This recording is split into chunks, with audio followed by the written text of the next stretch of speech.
Welcome to Penrose Learning, where we make understanding easy. In this video, I will explain how to duplicate items in Minecraft Java.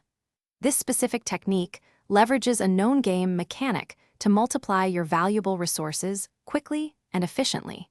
It is designed for the Java edition of the game, providing a straightforward way to expand your inventory.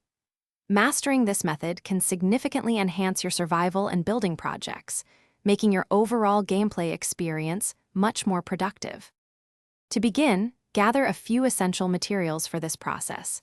You will definitely need at least one shulker box, as this is crucial for the duplication to work correctly.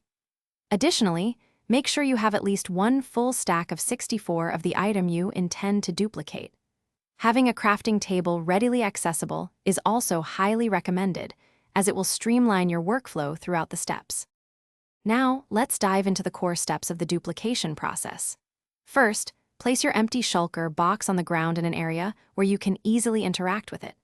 Next, carefully fill that shulker box with all the items you wish to duplicate, ensuring it is completely full or contains exactly what you need. The critical step involves immediately force quitting your game client without saving or exiting through the menu after placing your items. This precise timing is key for the trick to succeed. After force quitting, relaunch Minecraft and load back into your game world. You should find that the items you placed into the shulker box are still in your inventory, and a second set of those items is now inside the shulker box itself. This confirms a successful duplication. Remember, the timing of the force quit is extremely important for consistent results.